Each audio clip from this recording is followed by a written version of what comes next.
유학생으로 일본에 온 것이 계기가 되어서 또 중간에 제가 자연과학을 전공했는데 제가 중간에 헌신을 하게 되고 신학교를 가게 되고 또 일본 선교사로 와서 일하게 되었습니다. 오사카에서는 제가 2001년부터 한 8년 정도 사역을 했고 그 이후에 한 6년 정도 다른 곳에 있다가 2015년에 다시 오사카 온누리 교회에 와서 좀 사역을 하고 있습니다. 동경 온누리 교회는 제가 이전에 굉장히 허리가 많이 아팠을 때가 있었는데 기도를 많이 동경 온누리 교회에서 기도를 해주셨고 또 제가 온누리 교회를 나가 있는 기간 동안에 동경 온누리 교회에서 또 저희 가족을 후원해 주시고 그래서 여러 가지 동경 온누리 교회에 제가 감사하는 마음이 많이 있습니다. 감사드리고요.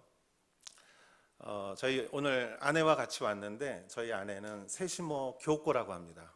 그래서 아까 인사는 했지만 이렇게 같이 오게 되었습니다. 기도하겠습니다. 하나님 아버지, 오늘 동경 온누리 교회에서 우리가 주님께 영광을 돌리고자 합니다. 오직 주님의 말씀이 우리 심령 가운데 함께하기를 간절히 바라오며 모든 말씀 예수님의 이름으로 기도했사옵나이다. 아멘. 하나님이 좋아하지 않으시는 것 중에 하나가 교만입니다.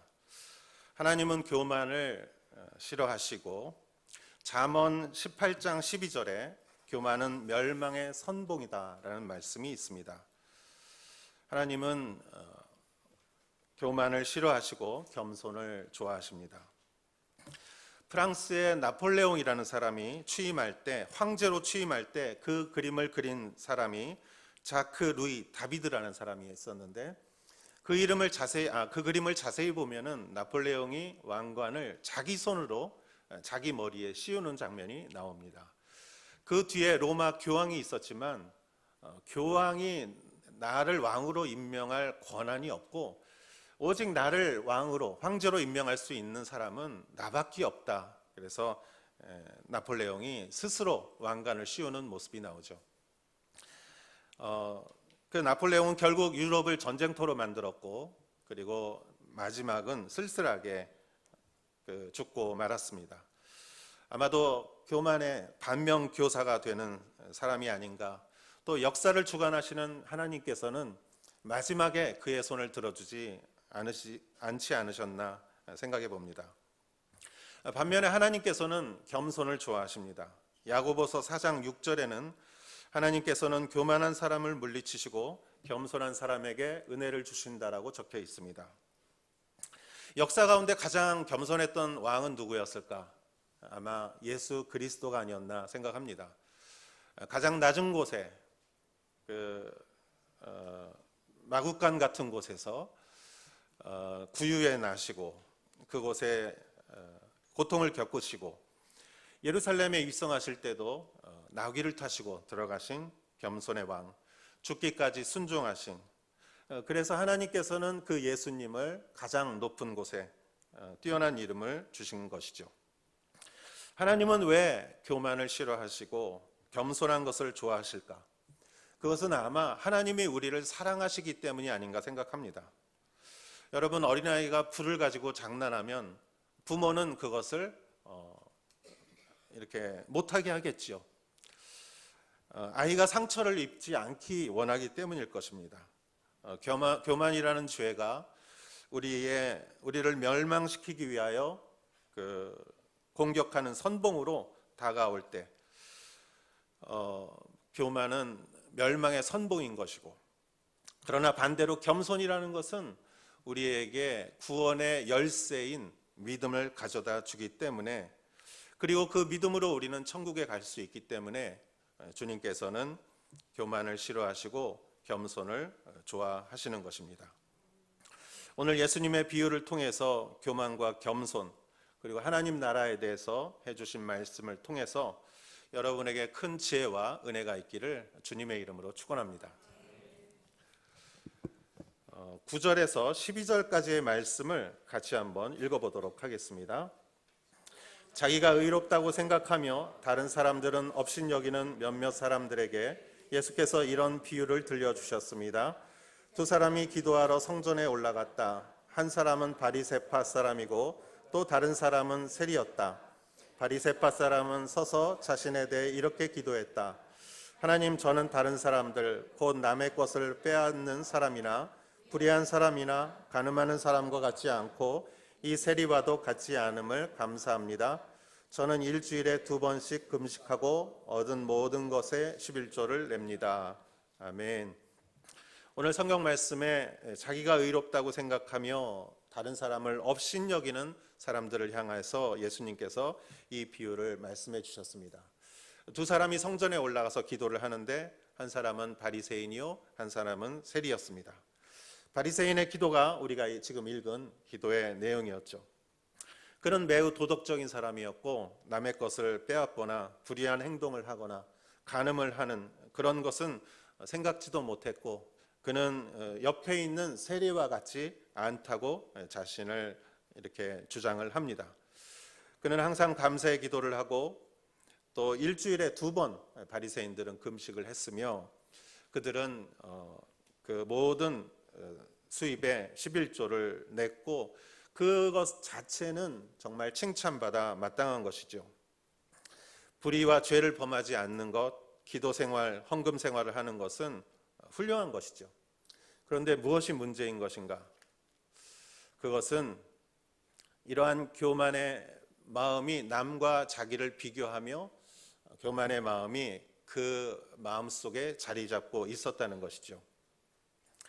이러한 마음은 인간의 마음 속에 언제부터 자리 잡고 있었을까 생각해 봅니다. 그러면은 창세기 3장이 생각이 납니다. 뱀의 모습을 한 사단이 이브를 유혹할 때 이걸 정말 먹어도 죽지 않는다. 오히려 하나님과 같이 지혜롭게 된다라고 유혹을 합니다. 그 사단이 갖고 온 무기는 바로 교만이라는 무기였다고 저는 믿습니다. 창세기 3장 5절에서 6절까지 한번 여러분 말씀을 같이 한번 읽어보겠습니다. 이는 너희가 그것을 먹는 날에는 너희 눈이 열려서 너희가 선과 악을 아시는 하나님처럼 될 것을 하나님께서 아시기 때문이다. 여자가 보니 그 나무의 열매가 먹기에 좋고 눈으로 보기에도 좋으며 지혜롭게 할 만큼 탐스러워 보였습니다. 여자가 그 열매를 따서 먹었습니다. 그리고 자기와 함께 있는 남자에게도 주니 그도 먹었습니다. 아멘. 남아프리카 공화국의 유명한 목사님 중에 안드레이 머레이라는 목사님이 쓴 책 중에 겸손이라는 책이 있습니다. 아주 유명한 책인데 그 책에는 사단이 이브의 귀에 유혹의 말을 하는데 그것은 바로 지옥에서 그가 갖고 온 독이었다라고 말하고 있습니다. 그리고 그 말을 들었을 때, 사단의 말을 들었을 때 하나님과 같이 선악을 아는 지식을 갖게 된다는 그 하나님과 같이 그 마음속에 그 이야기를 듣는 순간 이브의 몸속에는 그 독이 온몸으로 퍼졌다고 말하고 있습니다. 그래서 그 안에 있는 겸손과 순종과 하나님에게 완전히 의존하는 마음이 파괴되어 버렸습니다. 이렇게 생각하면 교만이라는 것은 어떤 도덕적인 기준을 가지고 이 사람은 좀 교만한 사람이야, 이 사람은 좀 그렇지 않아 하는 기준이 아니라 인간의 내면에 뿌리 잡고 있는 원죄와 같은 것이 아닌가 생각합니다.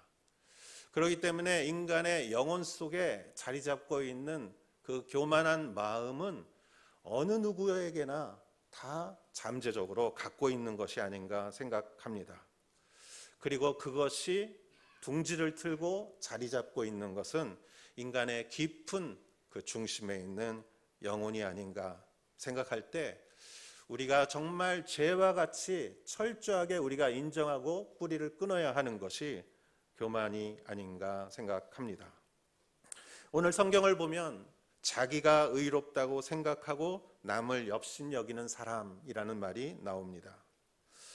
여러분, 이 예화를 예수님께서 이렇게 말씀하셨을 때, 여러분, 사람의 의라는 것은 절대적인 기준을 가지고 자기를 봐야 하는 것이죠.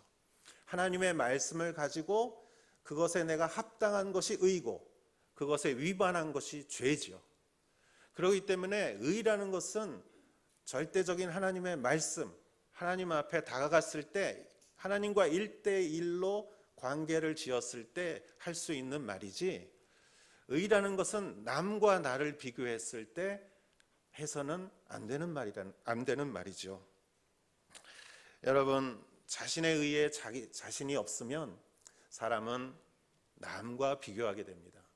남과 비교한다는 것은 그 사람에 비해서 내가 조금 의롭다고 생각하는 것은 사실은 그 안에 의가 없다는 것을 말하는 것이기도 하지요.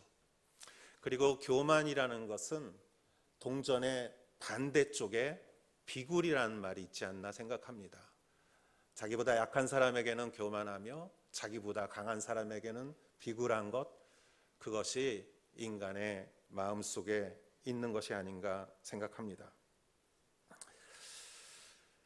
창세기 3장에서 이브가 교만에 귀를 기울였을 때 하나님처럼이라는 말, 하나님과 자신을 비교하는 말, 그래서 교만이란 항상 타인과 나를 비교하는, 그것을 동반하는 단어이기도 합니다. 그래서 오늘 바리새인이 기도 중에 옆에 있는 세리와 자신을 비교하게 되듯이, 이것은 이 시간에도 항상 남과 나를 비교하게 되는 것이죠. 여러분, 그렇기 때문에 남과의 관계 속에서 인간의 교만이란 관계를 파괴하는 것이고, 그렇기 때문에 두려움과 고통이 동반되는 것이며, 우리 안에 타인에 대한 무관심, 타인에 대한 엄격하고 비판적인 언어, 그리고 성급함, 분노, 소외감, 이것이 내 마음을 지배하고 있다면 아마도 내 마음에 겸손이 사라지고 교만함이 고개를 드는 것이라고 생각합니다. 여러분, 오늘 말씀을 보면서 저는 이 말씀을 큐티하면서 내 안에 있는 바리새인의 모습을 보아야 한다고 생각했습니다. 이브가 선악과를 먹은 순간부터 인간은 교만이란 죄와 싸워야 했습니다. 그렇다면 우리가 어떻게 싸울 수 있을까? 거기에 대해서 13절, 14절을 같이 보도록 하겠습니다. 그러나 세리는 멀찍이 서서 하늘을 쳐다볼 엄두도 내지 못하고는 가슴을 치며 말했다. 하나님, 이 죄인에게 자비를 베풀어 주십시오. 내가 너희에게 말한다. 이 사람이 저 바리새파 사람보다 오히려 의롭다는 인정을 받고 집으로 돌아갔다. 누구든지 자기를 높이는 사람은 낮아질 것이요 자기를 낮추는 사람은 높아질 것이다. 아멘. 바리새인 옆에서 기도하던 세리의 모습은 많이 달랐습니다. 그는 하늘을 우러러보지도 못하고 가슴을 치며 자신을 스스로 죄인이라고 인정을 합니다. 그리고 나는 오직 하나님의 자비와 용서 없이는 정말 절대 살아갈 수 없는 존재라고 가슴을 치고 있습니다. 성경에는 그 바리새파 사람보다 오히려 세리가 의롭다고 인정을 받았다. 그러면서 자기를 높이는 사람은 낮아질 것이요 낮추는 사람은 높아질 것이다 라고 말하고 있습니다. 인간의 영혼 깊은 곳에 있는 이러한 교만함을 우리는 어떻게 다루어야 할 것인가? 도덕적 노력이 나의 모습을 조금은 이렇게 감출 수는 있지만, 그러나 그것은 근본적인 치료가 되지 않는다고 생각합니다. 그때 우리는 누군가를 나와 비교하는 것을 그만두고 절대적인 주님 앞에서 나의 모습을 다루어야 한다고 생각합니다. 다윗과 같이 내가 태어날 때부터 나는 죄인이었습니다. 내 피 속에는 이러한 죄가 흐릅니다 라고 인정을 할 때 오직 주님께서 내 안에 예수 그리스도의 겸손의 피를 부어주시는 것이라고 믿습니다. 예수님은 정말 겸손의 왕이셨습니다. 예수님의 겸손에 대해서 빌립보서 2장 5절에서 9절 말씀은 이렇게 말하고 있습니다. 같이 한번 읽어보겠습니다. 여러분 안에 이 마음을 품으십시오. 이것은 그리스도 예수 안에 있던 마음이기도 합니다. 그분은 본래 하나님의 본체셨으나 하나님과 동등됨을 기득권으로 여기지 않으시고 오히려 자신을 비워 종의 형체를 가져 사람의 모양이 되셨습니다. 그리고 그분은 자신을 낮춰 죽기까지 순종하셨으니 곧 십자가에 달려 죽으신 것입니다. 그러므로 하나님께서는 그를 지극히 높여 모든 이름 위에 뛰어난 이름을 주셨습니다. 아멘. 첫 번째 아담이 이브와 함께 지옥의 독을 먹고 그것이 교만이라면 두 번째 아담으로 오신 예수 그리스도가 이 독의 해독제를 갖고 겸손의 능력으로 우리 피에 겸손을 부어주시는 것이라고 믿습니다. 그렇기 때문에 우리는 내가 도저히 이 교만을 내가 어떻게 다룰 수가 없습니다. 주님, 오직 예수 그리스도께서 내 안에 오시어 나를 다루시고 내 안에 뿌리 박으시고 내 안에 동행하시고 살아계시고 내가 매일마다 말씀을 의지하여 살아갈 때 하나님께서 나에게 겸손의 영을 주신다는 것을 믿어야 될 줄 믿습니다. 그리고 우리가 그렇게 겸손하는 것은 그럴 때 하나님께서 오히려 나를 높여주시는 것을 우리는 경험할 것입니다. 누가복음 7장에 보면 백부장의 이야기가 나오죠. 자기 종이 병든 것을 알고 예수님을 와달라고 부탁을 했는데 예수님이 그 집에 가까이 오자 예수님, 저희 집까지 올 필요 없습니다. 유대인이 이방인의 집에 오시면 곤란한 일을 겪사오니 명령만 하십시오. 저도 명령에 살고 죽는 사람이라 가라 하면 가고 오라 하면 오는데 예수님이 나으라 하면 병도 나을 줄 믿습니다. 그의 믿음으로 예수님께서는 내가 이러한 믿음을 본 적이 없다라고 그를 높여주셨죠. 마태복음 15장에는 가나안 이방 여인이 나오죠.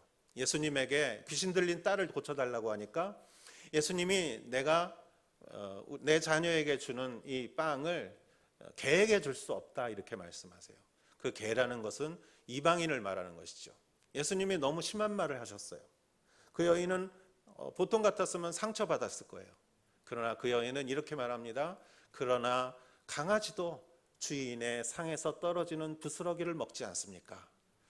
당신께서 그 부스러기라도 주시면 내 딸이 낫는 줄 믿습니다. 예수님은 너무 놀랐어요. 이러한 믿음이 있는 줄, 정말 이방인의 여인에게 이러한 믿음이 있는 줄 내가 몰랐다. 그러시면서 그 여인을 칭찬하고 높여주셨죠.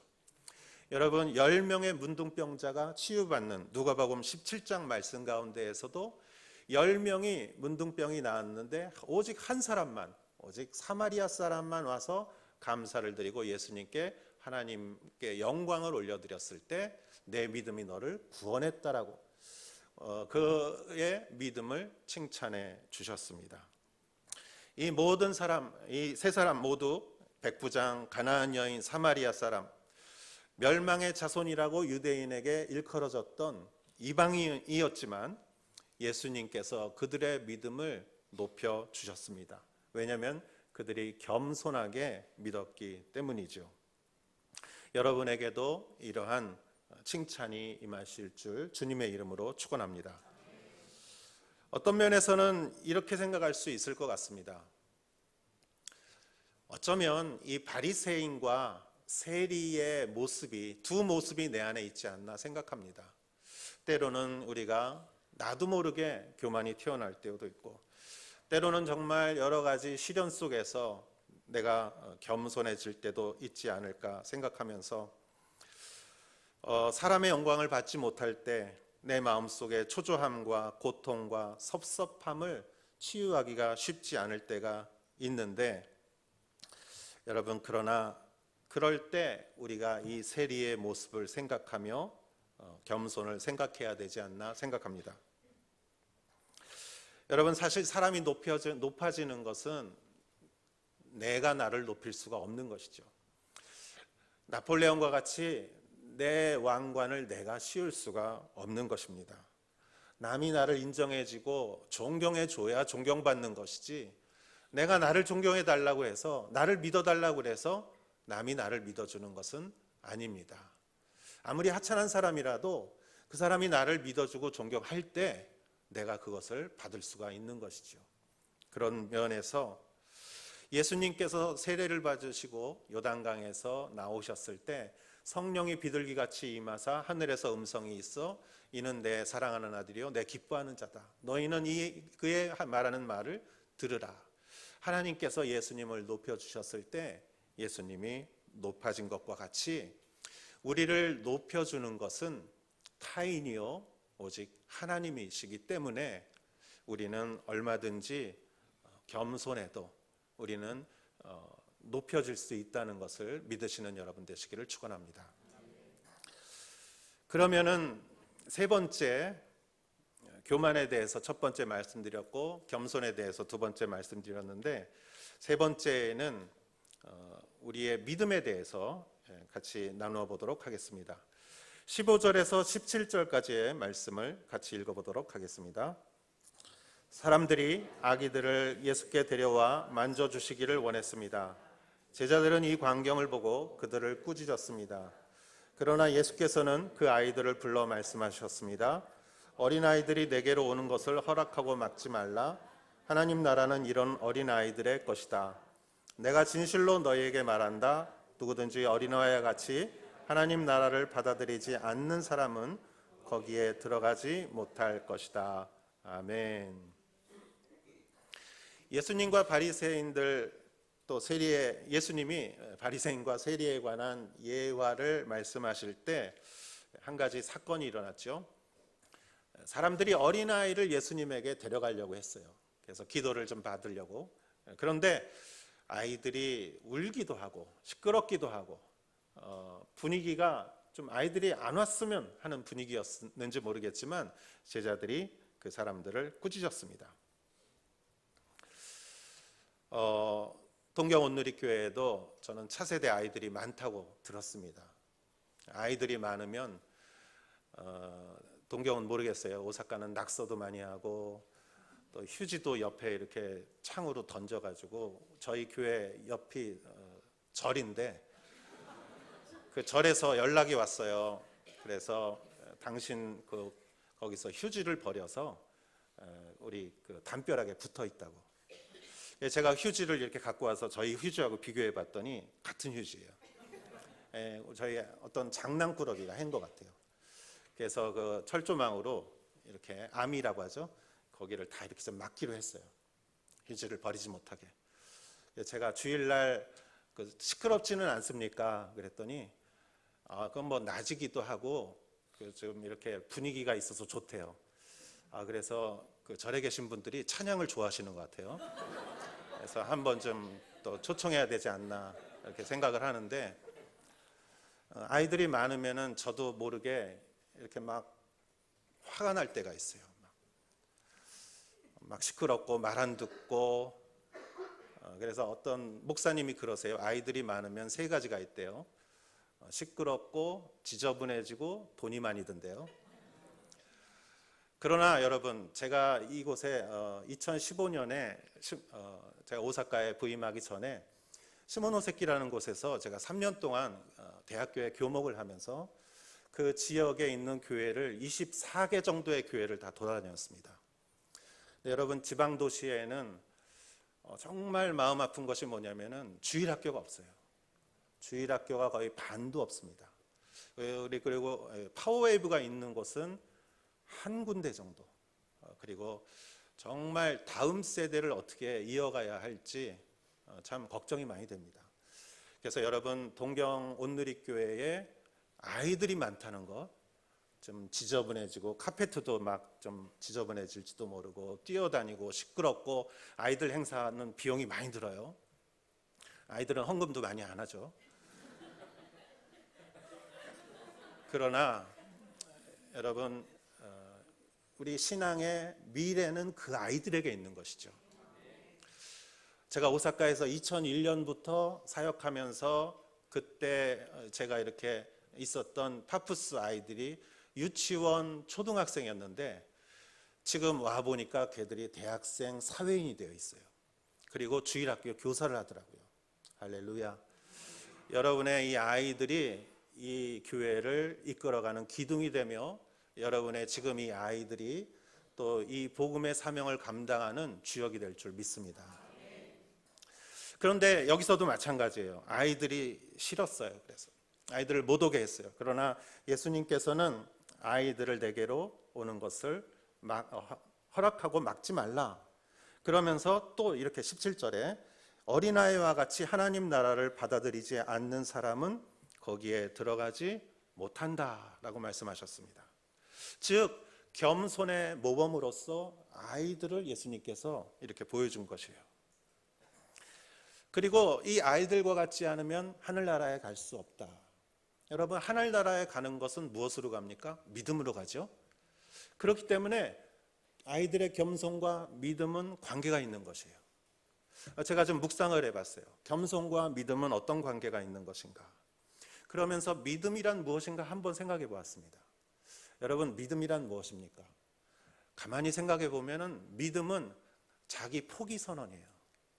내가 어떻게든 할 수 없는, 내가 1%도 온전히 할 수 없는 것에 대해서 하나님께 맡기니까 믿는 것이지, 내가 조금이라도 할 수 있으면은 바둥바둥대면서 마지막까지 하려고 하는 것이 인간의 심성인데, 내 키를 한 자도 늘릴 수 없고 내 생명을 한 자도 늘릴 수 없고 내 힘으로 천국에 갈 수 있는 확률은 1%도 안 되고, 오직 내가 할 수 있는 일은 아무것도 없다고 믿을 때 사람은 그때 주님을 믿게 되는 것이죠. 길이요 진리요 생명이신 예수님을 믿는 순간은 나의 능력을 포기하는 순간이죠. 그 포기는 어떻게 가능합니까? 겸손할 때 가능한 것이죠. 반대로 교만함이란 우리의 믿음을 방해하는 것입니다. 요한복음 5장 44절에 이러한 말씀이 있습니다. 같이 한번 읽어보겠습니다. 너희는 서로 영광을 주고받으면서도 정작 유일하신 하나님으로부터 오는 영광은 얻으려고 하지 않으니 어떻게 믿을 수 있겠느냐. 예수님께서 맨 뒤에 어떻게 믿을 수 있겠느냐 이렇게 말씀하신 것은 어떻게 신앙을 가질 수 있겠느냐라는 말이에요. 그러면 어떤 경우에 신앙 갖기가 힘든가? 너희는 서로 영광을 주고받으면서 서로 칭찬하고 서로 사람들에게 영광을 구하면서 어떻게 믿을 수 있는가? 즉 서로 영광을 주고받는다는 것은 해석하면 이것은 내 마음이 이렇게 높아지는 마음을 말하는 것이죠. 그렇기 때문에 내 마음이 높아지면 믿음이 들어오기 어렵고 내 마음이 낮아지면 믿음을 갖기가 쉬워지는 것이죠. 오늘의 말씀을 정리하겠습니다.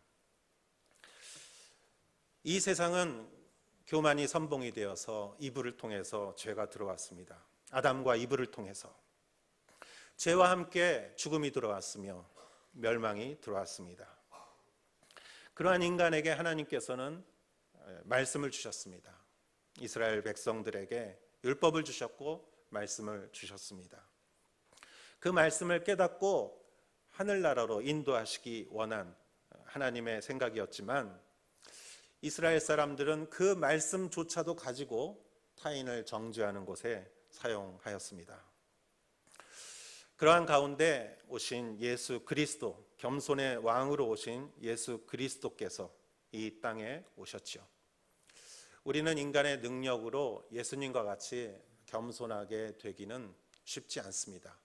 그러나 예수님이 믿음으로 내 안에 들어오신다면 예수님의 피가 나를 겸손하게, 그 믿음이 나를 겸손하게 해줄 줄 믿습니다.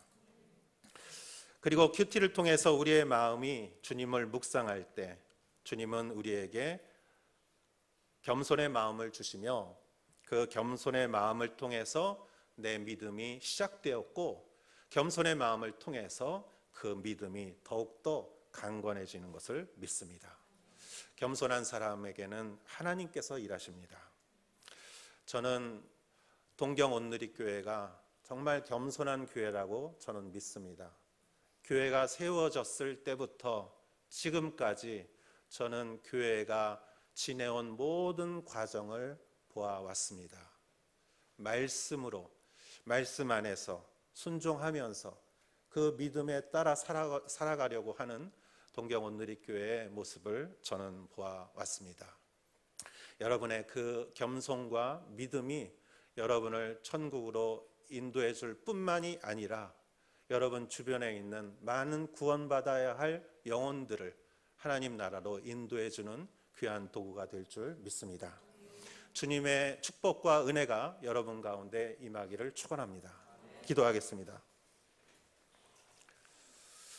하나님 아버지, 내 심성 가운데, 영혼 가운데 뿌리 박혀 있는 그 높아지고자 하는 마음을 주님 예수 그리스도의 겸손으로 주님과 함께 낮아지게 하시고, 낮아지는 자를 주님께서 높이시듯이 그 겸손과 믿음으로 나를 천국으로 하나님께서 인도해 주실 줄 믿습니다. 하나님 아버지, 우리가 말씀으로 매일매일 주님의 말씀을 순종하며 그것에 또 따라가며 그 말씀을 적용하며 또 그리스도의 그 십자가의 삶을 우리가 따라 살아가는 저희들이 될 수 있게 하여 주시옵소서. 그리하여 저희들을 통하여서 이 땅의 많은 어려움 가운데, 고통 가운데, 방황 가운데 살아가는 모든 분들에게 하나님의 나라를 전파하는 우리들이 되게 하여 주시옵소서. 동경 온누리교회를 축복하시고 또 존경하는 문봉주 목사님과 이곳에 사역하시는 모든 교육자와 스태프들과 또 직분들 위해, 또 성도님들 위해, 또 오늘 처음 오신 모든 분들 위해 주님의 은혜가 함께하기를 간절히 축원하오며 모든 말씀 예수님의 이름으로 기도했사옵나이다. 아멘.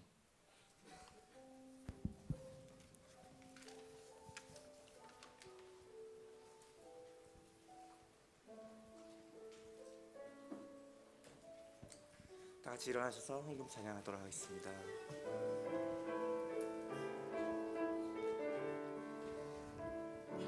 주 보혈 날 정결케 하고 주 보혈 날 자유케 하니 주 앞에 나 예배하는 이 시간 나의 모든 것을 주께 드리네. 주에서 날 위해 지키셨고 주의 발 날 위해 맡기셨으니 이제는 내가 사는 것이 아니요 오직 주를 위해 사는 것이라. 주의 손에 나의 손을 보게도 또 주의 발에 나의 발을 보게요. 나 주와 함께 죽고 또 주와 함께 살리라. 영원토록 주 위에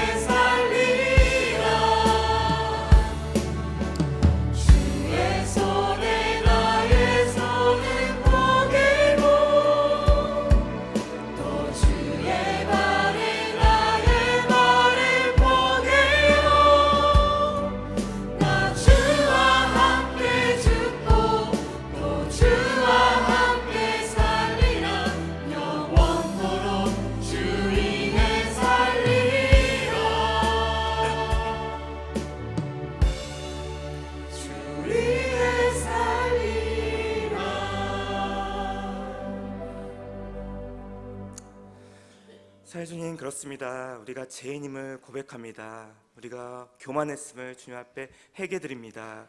우리가 이제는 교만을 버리고 주 예수 그리스도를 닮아서 겸손해질 수 있도록 인도하여 주셨소. 또한 어린아이 같은 순수한 믿음을 가지고 오늘도 이번 한 주도 우리의 삶의 현장 가운데 주 예수 그리스도를 전하며 살아갈 수 있도록 우리 성도님들 한 분 한 분 주님 축복하여 주시옵소서. 주님이 주신 물질 가운데 일정 부분을 구별하여 주님 앞에 올려드립니다. 이 헌금이 사용될 때 주의 나라가 넓혀지고 주의 의를 위해서 쓰임받을 수 있도록 인도하여 주시옵소서. 이제는 우리 주 예수 그리스도의 은혜와 하나님 아버지의 극진하신 사랑하심과 성령님의 감화, 감동, 교통하심이 오늘도 교만을 버리고 겸손하기로, 또한 어린아이 같은 순수한 믿음을 갖기로 결단하고 순종하는 우리 동경오늘교회 성도님들을 위해 오늘도 겸손히 세계 열방에 흩어져서 주의 복음을 전하시는 선교사님들, 주의 종들 위해 오늘도 주의 나라를 통해서 변화되기를 간구하고 소망하는 이 나라 이민족 위해 이제부터 영원까지 함께 하시기를 축원하옵나이다. 아멘.